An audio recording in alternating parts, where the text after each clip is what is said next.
Lagyan natin. Isa. Ipin natin.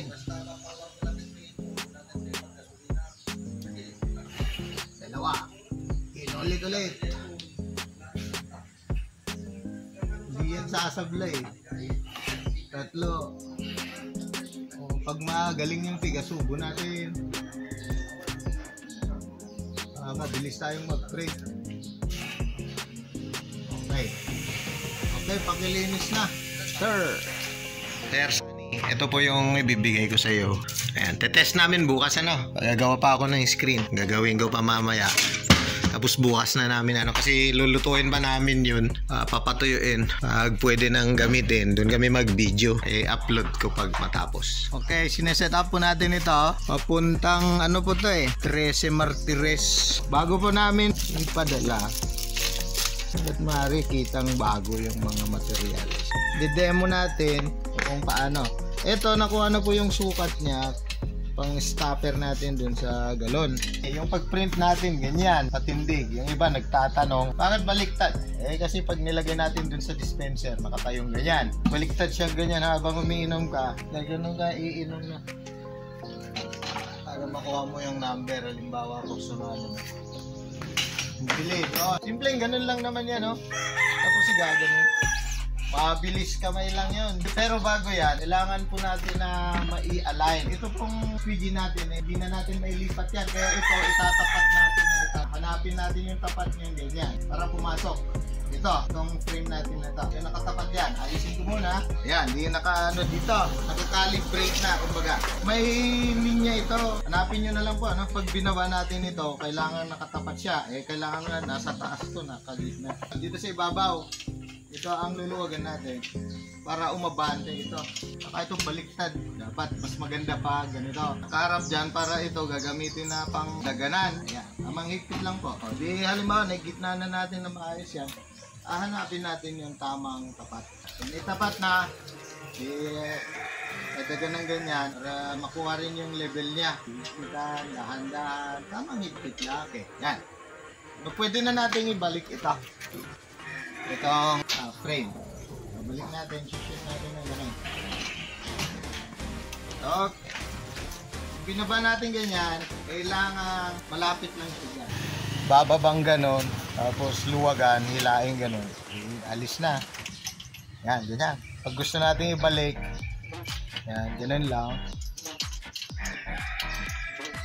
Ito. Ganon. Okay. So, mataas pa rin ito. Kailangan mga 1/4 inch lang mula dito sa surface na screen. So, gaganon natin. Tutulungan ganyan. Tapos, ihigpitan dito. Higpitan din ng tools.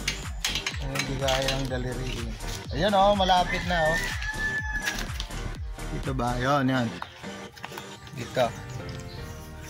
Yan. Kahit mas malapit pa. Ginilagyan natin ng ganyan kahit dumikit pang ganyan.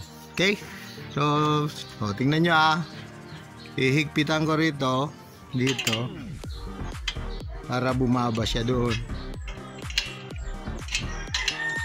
Napapansin nyo bumababa na. Yan po yung tamang taas niyan.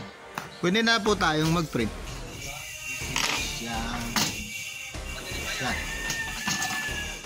Usually yung itatapat nyo na lang kung saan yung gitna nung may linyang ganyan. Parang markings nyo kung sa akin, pag yung mahaba, kasi maliit lang itong print natin ngayon, Pag mahaba, eksaktong nakataas dito, tapos pag tinilang ganyan, eksaktong pupunta siya dun sa gitna. Pero ngayon, dahil maliit, yan, lalagyan natin ng at least dalawang print, tatlo siguro. Ang ink natin, may kasama siyang catalyst. Pero hindi ko sinasabi yung pangalan. Bibigay ko lang yung supplier pag bumili sa akin. Pero yung pag maganda yung pag-iusap sa akin. Okay. Palambutin ng yung surface niya. Nagyan ng reducer. Yung reducer natin, yun din yung panglilinis natin mamaya. Yun din yung pampalab nito pag masyadong malapot. Pag malapot kasi hindi maganda ang kalalabasan. babara-bara siya. Ganun. Eh, dahil testing lang, yung tama lang na ink ang nilalagay natin. Hindi masyadong sobra. Pag nag-operate pa po, ayos na tayo dun. Tingnan nyo simple yung ganon, tutulak. Mapa-flood niya.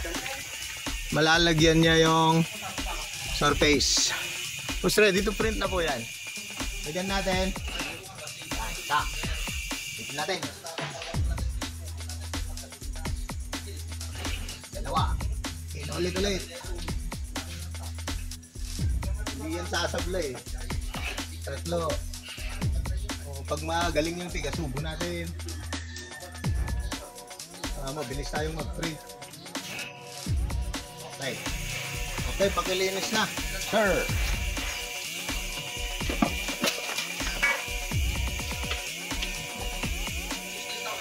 Perfect natin, walang sumablay. Ang sumablay po dyan, yung surface. Okay. Intindihin po natin na yung galon natin ginamit ngayon ay luma na. Nangyayari po yan kasi kagaya yan, hindi maganda yung pagkalapat niya dyan, kaya medyo hindi lumabas yung kulay. Ganyan din dyan. Pero yan, nakumpleto po yan. Yung nagpagawa po, invert yung kulay niya rito. Ayan may gasgas po yan. Di ko kasalanan yan yan din, gasgas po ng bote yan. Isa, dalawa, tatlo, apat. Hindi po namin may demonstrate yung ngayon, yung para sa slim. Pero yung niya, ito po, yung para sa slim nakatindig na ganyan, po. Babalik ta rin na lang yan. Tapos pag sumunod, ilalagay lang yung slim na galon dito. Ayos na siya. Ayan. Ganyan po maglinis yung kasama natin. At ganun din po sa gagamit nito. Para tayo yung procedure. Napakadali lang po yan.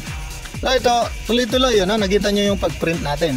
Ito yung una, pangalawa, pangatlo, pang-apat. Okay? Pag ganun kabilis, at yung siyempre iba-ibang galon yung gagamitin, pwede nyong lagyan ng dalawa. Isa sa isa dito sa side na to, tapos dun sa kabaliktaran niya. Tansyahin na lang kung paano i-align. Meron kayong guide, yung sinasabi kong linya niya nito. Okay, so ito po